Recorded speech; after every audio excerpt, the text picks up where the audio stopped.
Meus irmãos e queridos alunos, a paz do Senhor. É um prazer tê-los aqui mais uma vez nesta aula. Se você chegou apenas neste vídeo, eu te convido a você assistir a nossa playlist de forma completa. Estamos estudando o livro do Pentateuco. O livro do Pentateuco, ele começa no livro do Gênesis, no qual estudamos em 4 riquíssimas aulas.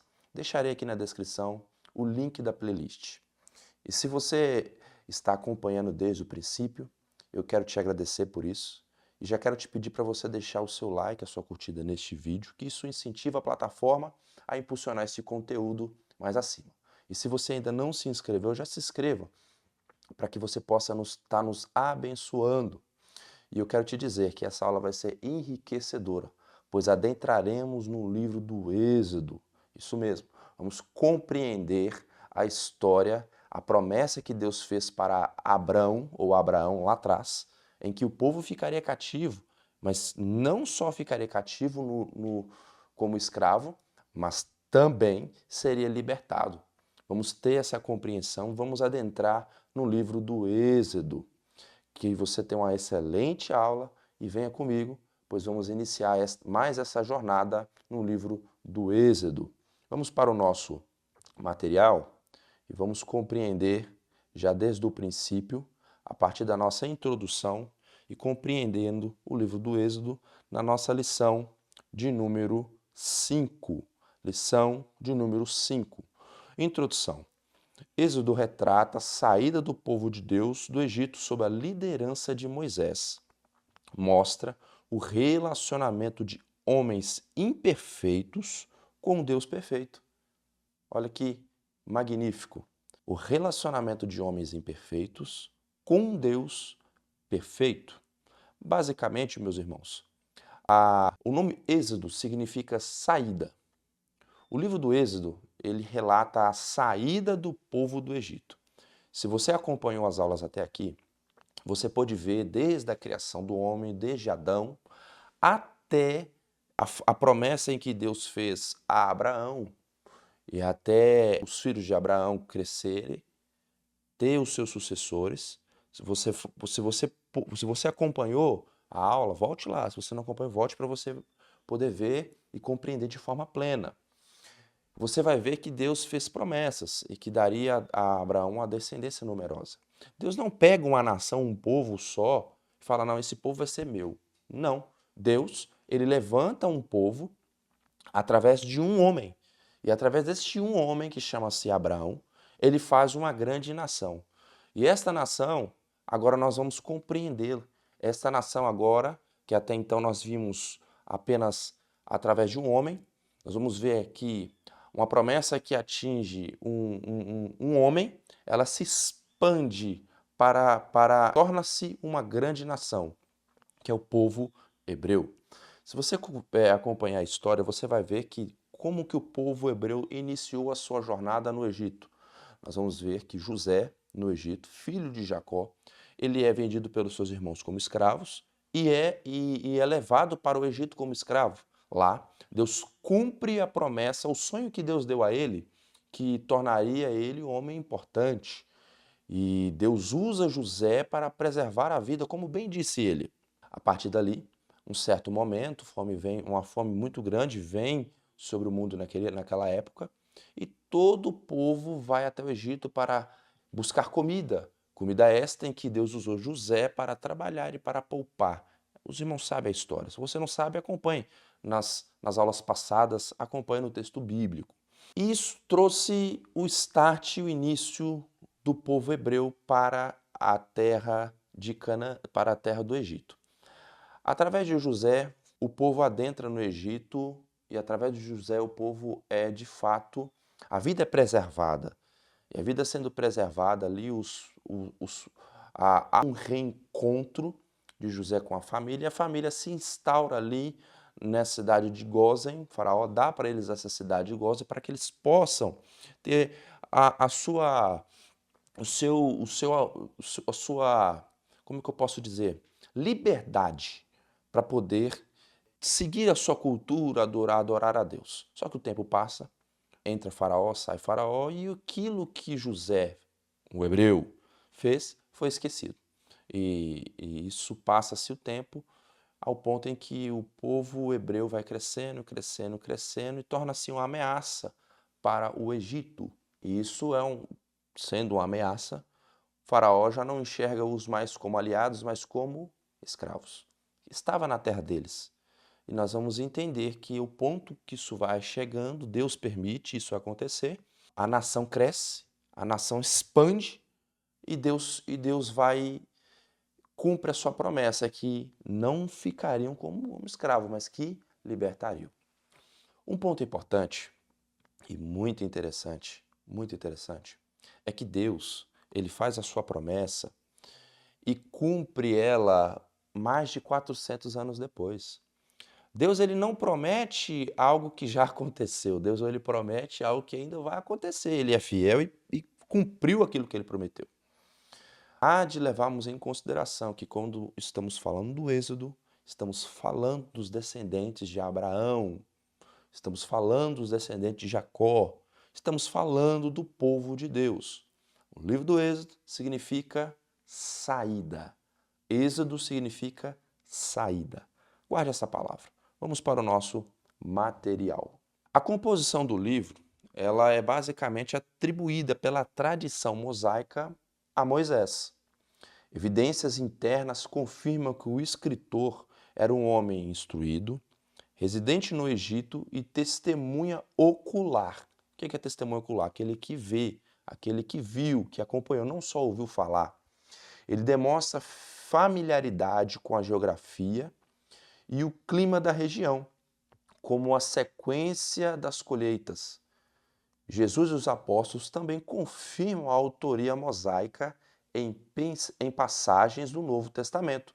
Portanto, o livro é um registro fidedigno e histórico, escrito por quem viveu pessoalmente cada um dos eventos sobrenaturais sobre a direção do Senhor. Meus irmãos, além de Jesus ter confirmado a autoria de Moisés e também os apóstolos ter confirmado a autoria de Moisés no escrito do livro do Gênesis, como escritor do livro do Êxodo também, nós vamos entender que, através de uma leitura histórica cultural, através de uma análise crítica de quem está escrevendo, nós entendemos que não pode falar com riqueza de detalhe uma pessoa que não tinha uma instrução, uma pessoa que não conhecia de perto a cultura egípcia, uma pessoa que não compreendia a questão do clima, do cosmos daquela época. De fato, a tradição atribui a Moisés e Jesus confirma que foi Moisés, através de passagens bíblicas, que foi Moisés em que escreveu o livro do Êxodo. Então tem a Moisés a atribuição da escrita do livro do Êxodo. Para compreendermos, vamos para entender os temas e mensagens central desse rico livro. O livro do Êxodo gira em torno de 3 temas fundamentais. Primeiro, a libertação do Egito, a libertação de Israel do Egito, cumprindo a aliança feita com os patriarcas. Segundo, a revelação da aliança no Sinai, estabelecendo os termos do relacionamento entre Deus e o seu povo. Terceiro, o estabelecimento da habitação de Deus no meio do seu povo através do tabernáculo. Então, basicamente, meus irmãos, o livro do Êxodo, ele tem esses 3 principais pilares. Primeiro, é a libertação do povo. Segundo, é a revelação de Deus para o povo. Terceiro, é a materialização através do tabernáculo, que é uma tipologia de Cristo no meio do povo. Vamos entender sobre essa tipologia mais à frente. No meio do povo. Resumindo, livro do Êxodo, ele tem as suas particularidades, mas, como de modo geral, é dividido em 3 pilares. Primeiro, a libertação do povo. Segundo, a revelação de Deus no Sinai. Terceiro, o tabernáculo, é onde Deus habita no meio do povo, de forma literal. Se você for na próxima aula, nós vamos estudar o tabernáculo, vamos entender que Deus deu uma instrução para que ele possa, para que montasse o tabernáculo, que era a casa de Deus, no meio de fato das 12 tribos. Então, é esses três pilares em que norteiam, em que trabalha-se o livro do Êxodo. Vamos compreender também a datação. A tradição conservadora data a morte de Moisés em cerca de 1400 a.C., sugerindo que o livro foi compilado durante a caminhada de 40 anos pelo deserto. Os fatos narrados parecem ser escritos à medida que acontecem, conferindo frescor e detalhe à narrativa histórica. O registro preserva a memória espiritual para a geração que atrairiam em Canaã sobre a bênção de Deus. Queridos, talvez você pergunte, por que escrever o livro do Êxodo? Primeiro, o livro do Êxodo ele foi escrito para registrar aquilo que vinha acontecendo. É de fato claro isso. Acontecia e escrevia, acontecia e escrevia. Isso é uma forma de deixar guardado tudo aquilo que Deus fez pelo seu povo. Imagine comigo se não tivesse escrito. O ser humano ele tem a capacidade célebre de se esquecer de todas as coisas. E Deus, ele dá essa orientação tanto para a ceia, o próprio Jesus. Olha, fazer isso em memória de mim. Jesus fala, olha, praticar a ceia para vocês não se esquecer, porque a memória de vocês é falha. A mente falha. A mente é esquecida. E o escrito, meus irmãos, ele nos auxilia. É por isso que os apóstolos, principalmente o apóstolo Paulo, ele não cessou de escrever. Ele não cessou de deixar orientações. Porque o escrito, ele permanece. Um dia eu escutei um pastor dizendo que palavras o vento leva. O escrito, os livros, ele fica para a posteridade. De fato fica. Porque ninguém pode apagar um escrito. Mas uma palavra alguém pode dizer que ninguém nunca disse ou esquecê-la. Então, essa foi a essência. Para que a posteridade do povo do Êxodo, que saiu do Egito, compreendesse e entendesse a história que ocorreu.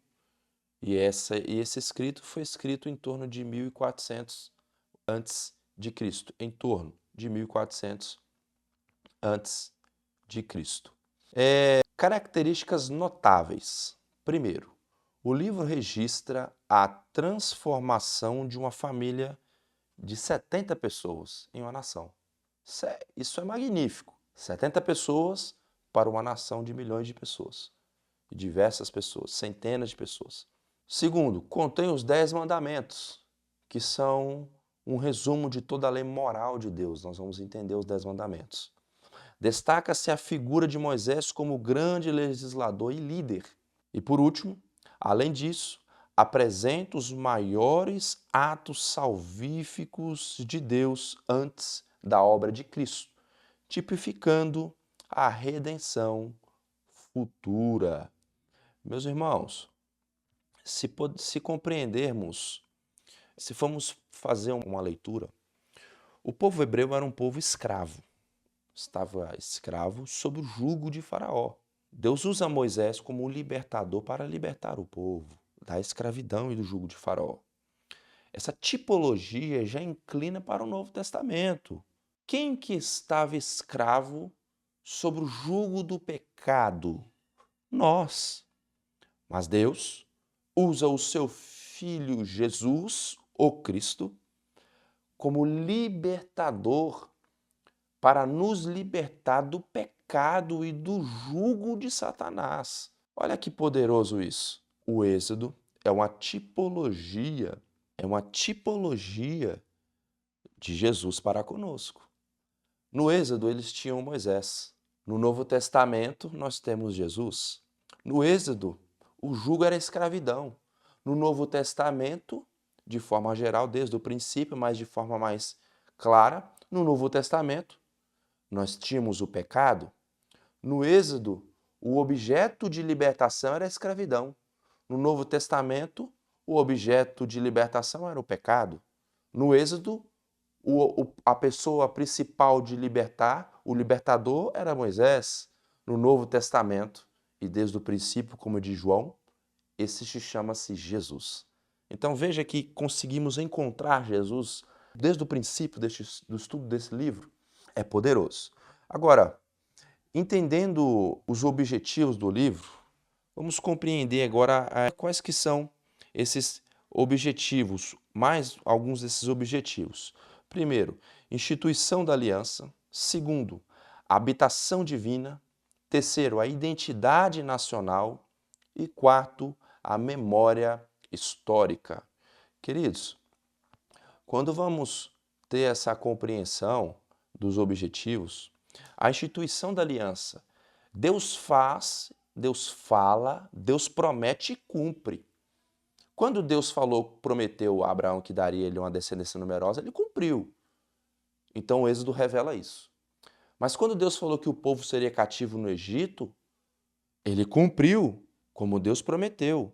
E isso se revela em Êxodo. Quando Deus fala que o povo seria escravo e que Deus os libertaria, Deus prometeu. Isso se cumpre no livro do Êxodo. Então, o Êxodo é um dos objetivos do livro do Êxodo, é a revelação da aliança. Segundo, a habitação divina, através do tabernáculo. Era a primeira vez em que Deus habita no meio do seu povo de forma figurativa ou de forma através do tabernáculo. Isso é um dos pontos em que Deus trabalha no livro do Êxodo. É um dos objetivos do livro do Êxodo, é a habitação de Deus no meio do seu povo. Terceiro, a identidade nacional, é quando Deus pega meros escravos, homens que viveu a vida inteira como escravos, e torna eles um povo com leis, moral e civil.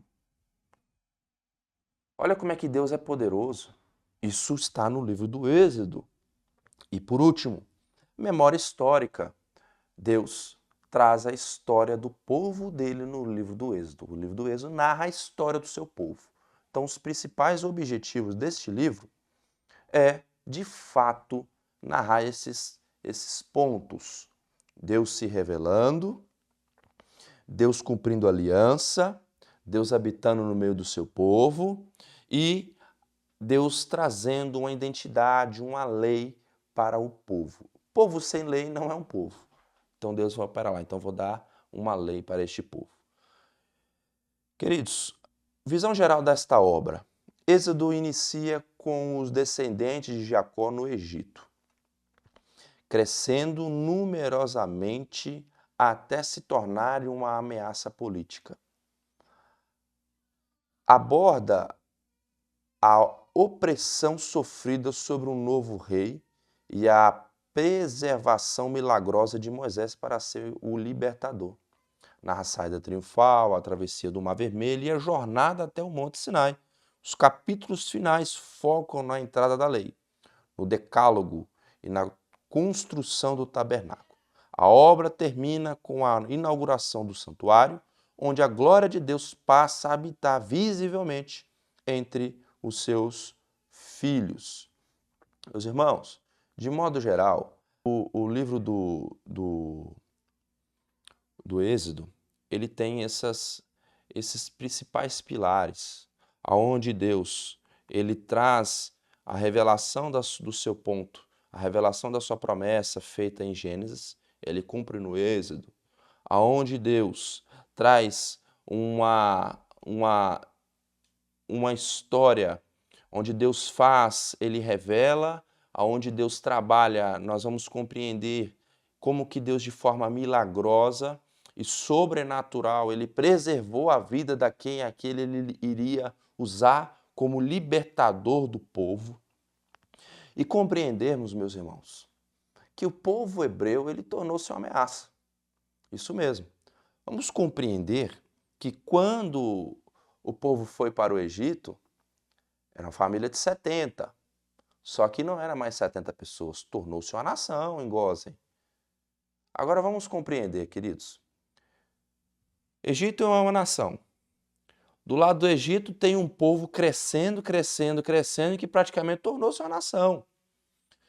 E militarmente falando, meus irmãos, se tem uma nação do lado da outra, no território que não era dela, que pertencia a uma nação, a uma outra nação, de forma meticulosa, poderia-se esta nação que estava emprestada neste território que não era dela, ela poderia se aliar a outro povo para militar contra o Egito. Então isso era uma preocupação, porque ali não eram egípcios, era um povo hebreu, de forma clara e visível, porque culturalmente era totalmente diferente. E Deus revela neste livro do Êxodo suas nuances, te convido a ler o livro. Como que ele usou e qual que foi o seu plano e o seu trabalho para libertar o povo. Foi algo surpreendente. Essa é uma visão geral da obra. É Deus pegando escravos,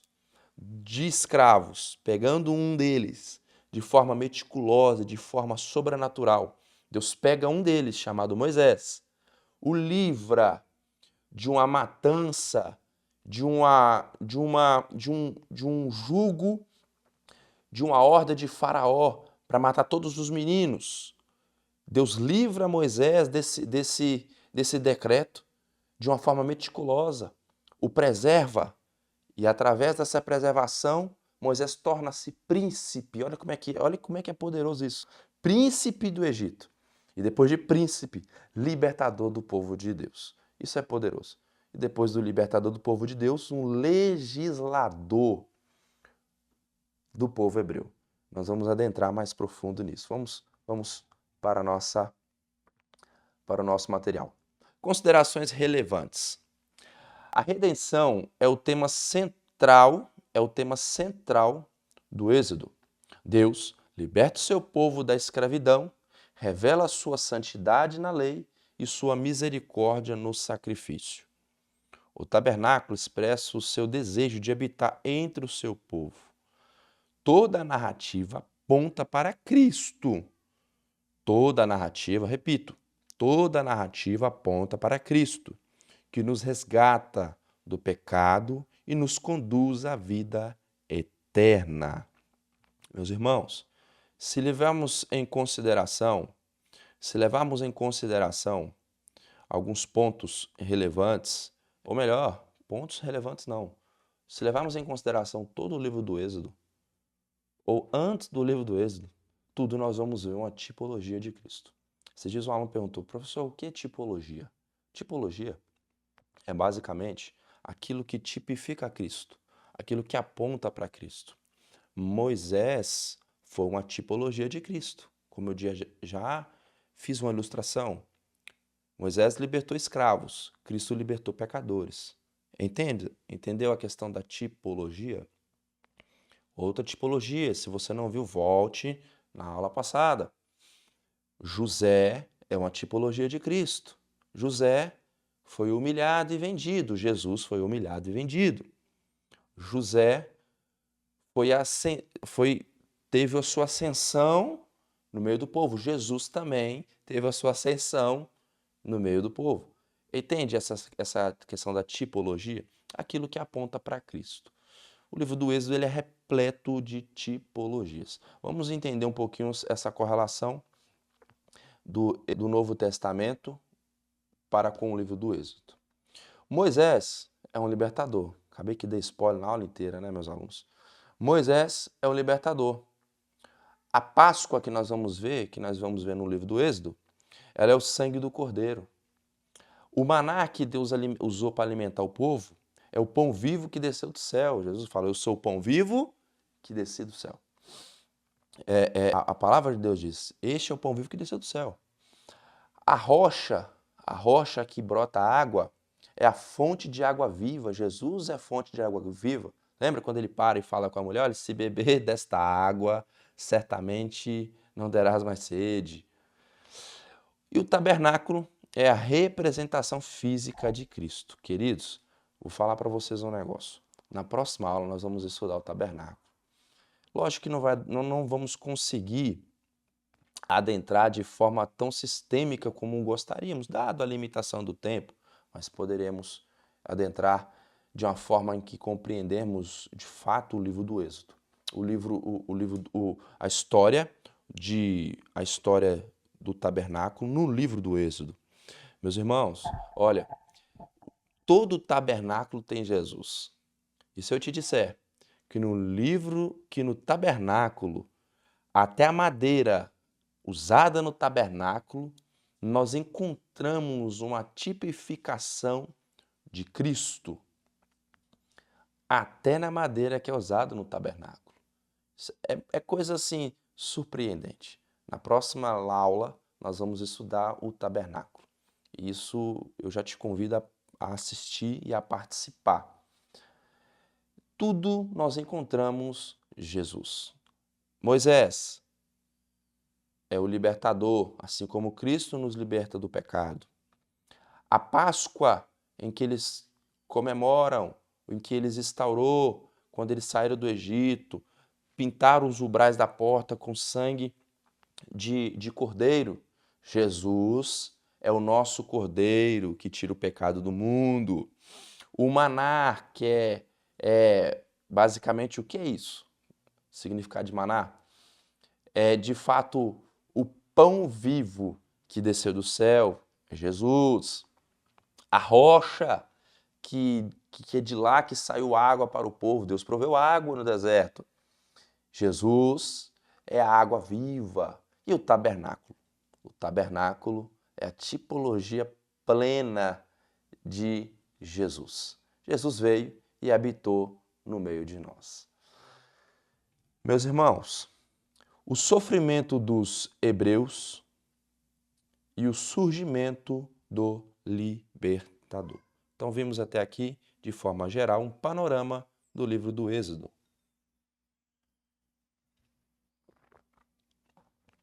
A morte dos meninos. Faraó ordenou que as parteiras matassem os meninos hebreus ao nascerem para reduzir o crescimento do povo.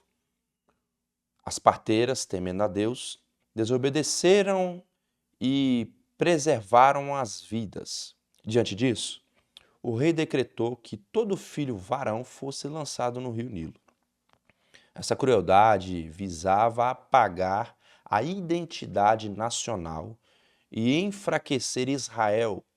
No entanto, Deus frustrou os planos humanos para prover um libertador, mostrando que a sua vontade soberana sempre prevalece sobre a tirania e protege o futuro da nação escolhida. Meus irmãos, olha, é tão magnífico nós vermos Deus trabalhar. Primeiro, Deus, para escolher um povo, ele não pega um povo pronto, ele forma um povo a partir de uma família, a partir de um homem, Abraão.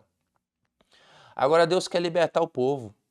Ele não simplesmente, ele como Deus, ele poderia simplesmente tirar o povo do Egito.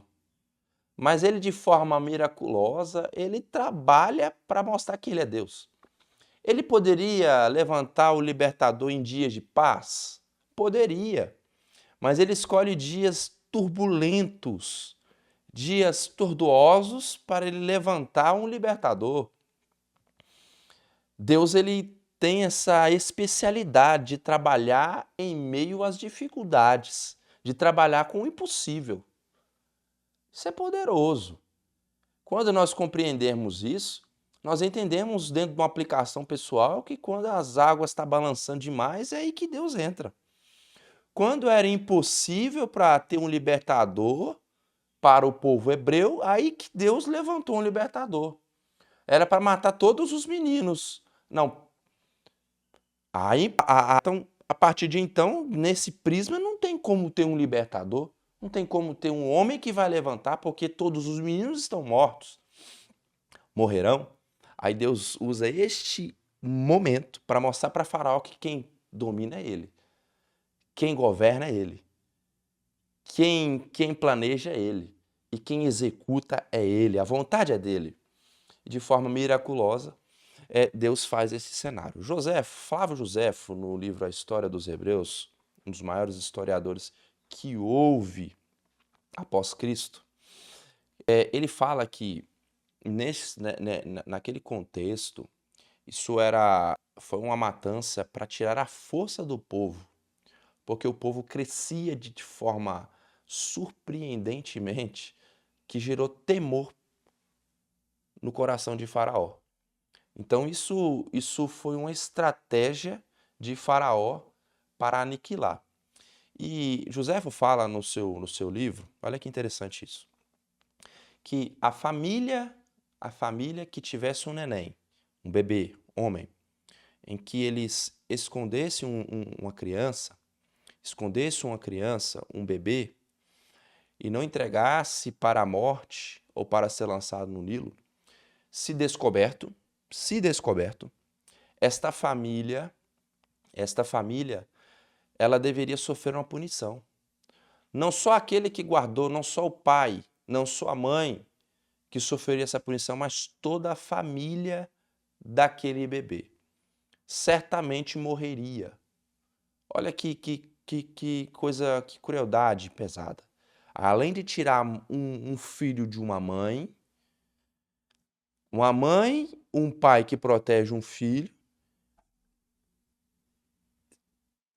essa proteção geraria para eles uma sentença de morte. Pesado, irmãos. Momento difícil. É nesse momento difícil que Deus levanta um libertador.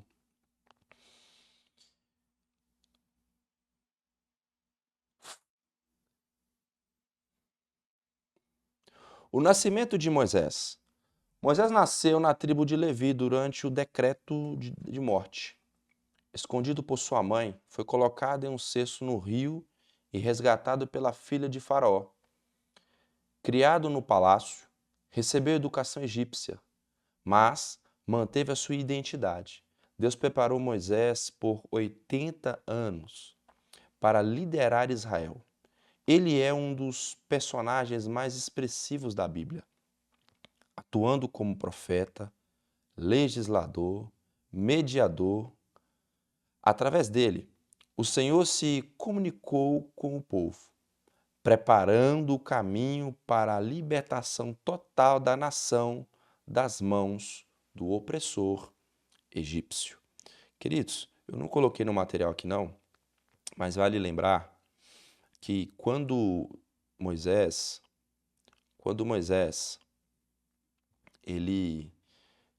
ele nasce em meio ao decreto. Quando Moisés nasce, ele nasce em meio ao decreto. Vale lembrar. Um ponto interessante é que a Bíblia diz que os pais esconderam Moisés por cerca de 3 meses. 3 meses. Olha, certamente todo aquele que fosse contra ou escondesse filhos da matança, a família morreria. Agora pense comigo, vamos nos colocar no lugar dos pais de Moisés, Joquebede e Arão. Imagina eles dentro de casa com mais filhos. Moisés não era um único filho. Imagina eles dentro de casa com mais filhos. E o coração deles se atemora. Por quê? O medo consome o coração. Porque eles olham para o filho e olham para os outros e olham para dentro de casa. Eu estou escondendo meu filho, mas eu estou correndo risco de vida. Eu estou preservando a vida do meu filho, mas também estou colocando a vida dos meus demais filhos em risco, além da minha. Entenda, meus irmãos, que Moisés, quando eles preservaram Moisés dentro de casa, eles estavam não apenas trazendo uma preservação da vida do filho, mas também representava um risco de vida para eles e para os seus outros filhos. Queridos, olha que situação delicada. Não era algo simplesmente, meu filho, eu guardei ele aqui. Não, era um risco de vida e, no mesmo tempo, uma perda gigantesca de um filho. Vamos para o nosso material.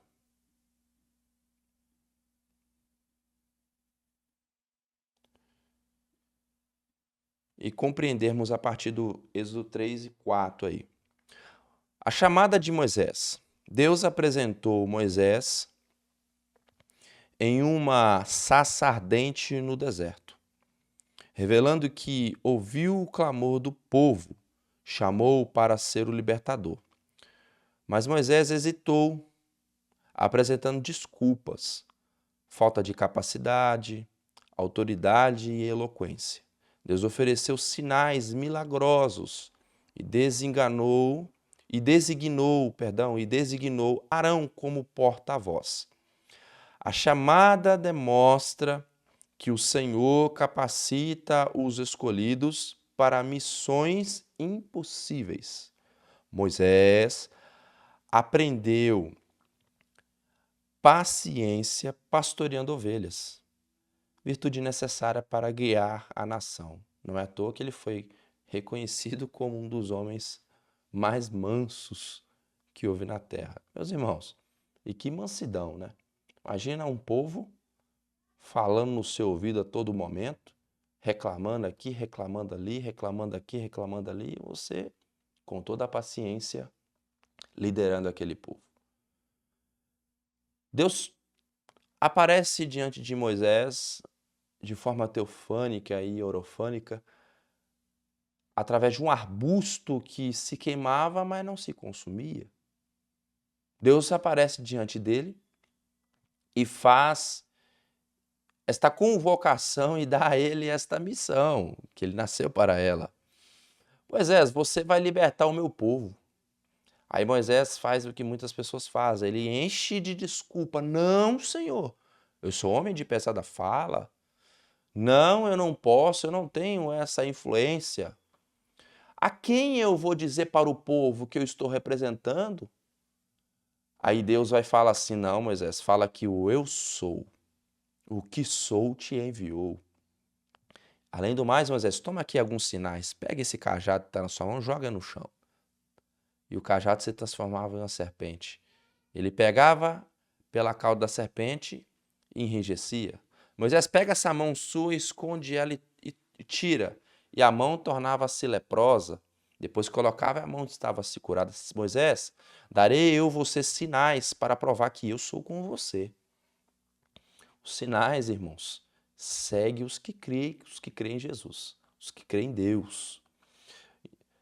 E Moisés, para você não me dar mais desculpa, estou enviando o seu irmão para te auxiliar nesta tarefa. Ele falará junto a você.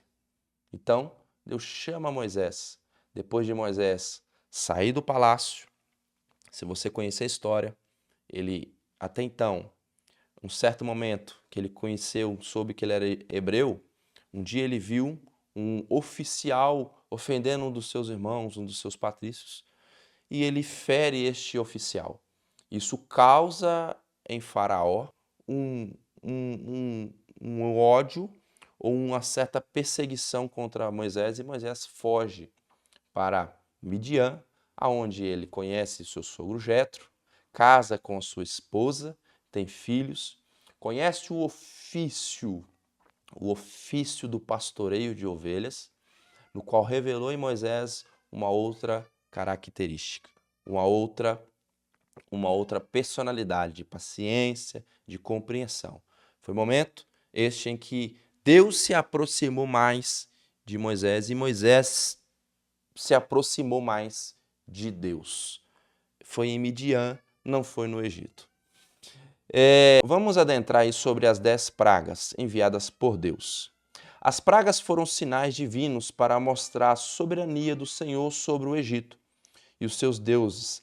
Cada desastre atingiu uma crença específica, julgando a idolatria e forçando a libertação de Israel. Faraó endureceu o coração, mas o poder de Deus prevaleceu. Meus irmãos, de forma rápida, vamos adentrar aí nas 10 pragas em que Deus enviou para trazer a libertação do povo. Antes de falar, a questão a etimologia da palavra praga hoje em dia, de fato, é algo extremamente pejorativo. Mas entende que a palavra praga, neste contexto, é sinal, é inclinação, é mostrar poder, é nesse sentido. Porque para os hebreus, todas essas pragas, tudo aquilo que Deus fez, era de fato uma sentença. Mas para o povo hebreu era bênção, porque era Deus punindo aquele quem perseguiu o seu povo, ou maltratou o seu povo. E nós vamos entender isso. Vamos compreender essas 10 pragas ponto a ponto, para termos essa compreensão. Mas entenda que a palavra praga que ela não tem um sentido literal de pejorativo, como nós conhecemos hoje. Ela é uma inclinação ou um sinal que Deus enviou para Faraó entender e obedecer. Sobretudo, era uma sentença sobre cada deus que o Egito tinha. Vamos para o nosso material. Praga 1 e 2. A primeira praga foi a praga de sangue, a transformação das águas do Nilo em sangue. Golpe direto ao deus Rapi. A segunda praga foi a praga das rãs, a deusa Erect. É uma invasão massiva de rãs em todas as casas e leitos que os egípcios associavam à fertilidade. As rãs eram associadas à fertilidade. E teve uma manifestação, uma infestação, melhor dizer, de rãs em vários lugares, inclusive em leitos. A lição dessas duas pragas é: Deus proveu soberania sobre o princípio, sobre a principal fonte de vida e as crenças egípcias. O Senhor zombou dessas divindades, mostrando que o Criador controla a natureza, que deuses locais eram imponentes. A terceira e a quarta praga. A terceira praga é: o pó da terra transformou-se em insetos importunadores. Sacerdotes egípcios ficavam impuros e impedidos de realizar rituais. Queridos, os egípcios tinham uma questão com a sujeira, com o pó, tanto que a roupa que eles mais usam é branco. Aí Deus faz o pó da terra virar piolhos. Olha que situação. A quarta praga é das moscas. O enxame cobria o Egito, mas pouparam a terra de Góz. Olha como é que Deus é poderoso. Geograficamente estava um do lado da outra, mas uma praga de mosca atinge só um ponto. É como se fosse bairros. É como se um bairro que você reside foi atacado por diversas moscas e o bairro do lado não foi. Nem sequer chegou mosca até lá.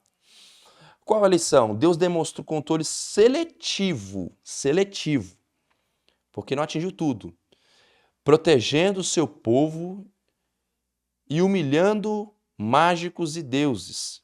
A destruição entre os egípcios e hebreus ficou evidente. A distinção, melhor dizendo, ficou evidente, revelando que o Senhor é o único Deus vivo. Então Deus, de forma nessas duas pragas, ele fala: olha, a ascendência que eu tenho não é para o meu povo, é para vocês, Egito. É para vocês, egípcios, não é para os hebreus. Não é para o meu povo. Praga 5 e 6. A quinta praga e a sexta praga. A quinta praga, pestes dos animais, mortes de cavalos e gados, afetando divindades como Amon e Apis. Esses animais refletiam divindades egípcias. A sexta praga, úlceras, feridas purulentas em homens e animais, atingindo até os sacerdotes. Uai, olha como é que Deus atinge até aquele em que diz ser o oráculo ou a voz daquela daquele panteão de deuses. Desafio a Tifon, Deus protetor contra feridas. A lição que nós vamos ver dessas duas pragas é: o juízo atinge a economia e a saúde, provando que a divindades de cura eram falsas. As cinzas dos rituais de cura espalharam as doenças por ordem de Deus, mostrando que ele tem autoridade absoluta sobre o corpo.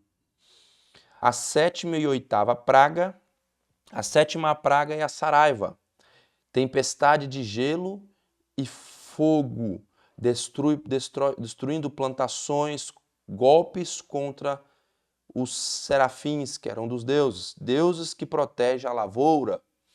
A oitava praga é dos gafanhotos, nuvem de insetos devorou o que restou da chuva de saraiva, no caso. Que aí nós vamos ver um ataque a os deuses Ísis e Serafins que não puderam evitar a fome nem proteger a lavoura. Qual a lição da sétima e oitava praga? Deus demonstrou domínio sobre os céus e o sustento da nação. O trovão foi ouvido como a voz divina, denunciando o juízo sobre o panteão de deuses pagãos e a rebeldia de Faraó diante do Deus Todo-Poderoso. E por fim, a nona e a décima praga. A nona praga é escuridão total por 3 dias, exceto em Gósen. Golpe contra o deus Ra, que é o Faraó. Faraó ele tinha que ele era o deus Ra, o deus Sol, ele que iluminava tudo. Então, já que você ilumina tudo, ilumina então. Sem o verdadeiro sol da justiça no meio de você, sem a verdadeira luz, que foi eu quem criei, eu, o próprio Deus que criei, já que você é o sol, é o Ra, vamos ver você conseguir iluminar. E tem um porém, vou ser seletivo, viu? É Deus falando, né, irmãos? Estou fazendo uma analogia. Vou ser seletivo. O meu povo vai ter luz, porque a luz verdadeira está no meio deles, está com eles. Mas eu quero ver vocês ter luz, já dizendo que você, o Deus Ra, pode trazer luz a todos. Foi uma ofensa direta a Faraó. Então eles ficaram em escuridão. E os egípcios eles têm um complexo gigantesco com a escuridão. A décima praga, que foi a praga que finalizou, foi o ápice dela, foi a praga dos primogênitos, a morte de todos os filhos onde não havia o sangue do cordeiro. Lição: o cumprimento da lei e da semeadura pela morte dos bebês hebreus no passado. A libertação final foi selada pelo sacrifício, tipificando Cristo, que nos livrara da morte espiritual através do sangue. Meus irmãos, essa questão essa última praga, de fato, ela é muito significativa. Primeiro, morrem todos os filhos dos egípcios, os primogênitos. Porém, Deus dá uma instrução nesse dia que aconteceria essa praga. O povo deveria pintar os umbrais das portas, nós vamos entender um pouco sobre isso, de sangue de carneiro, porque as portas que tivessem os umbrais pintados de sangue, certamente a morte não acessaria. Os egípcios, com óbvio, eles não praticavam isso, não fizeram isso. E a morte passou e recolheu os filhos. Isso foi uma lei da semeadura. Lá atrás, não mataram os diversos filhos de hebreus e lançaram à morte crianças indefesas? Agora Deus toma de forma a lei da semeadura, meus irmãos. É o colher. Porque tem pessoas que falam, mas Deus é tirano. Não, meu irmão, Deus não é tirano. Plantou, colheu. Ninguém que planta uva vai colher morango, meu irmão. Se você planta espinho, você colhe espinho. Mas Deus tem pessoas que têm esse ponto de levar nesse sentido. Não é que Deus é tirano. Deus apenas Praticou a lei da semeadura, o que planta colhe, assim como acontece na natureza. Ele não plantou, meus irmãos, morte de filhos hebreus, ele colheu morte de filhos egípcios. Então são essas as 10 pragas. De forma geral, meus irmãos, esse é de fato um panorama do livro do Êxodo. Nós compreendemos quem escreveu, os principais objetivos, as principais histórias, os principais ensinamentos, as principais tipologias. Compreendemos quem escreveu, a sua autoria, o porquê é atribuído a ele, no caso Moisés.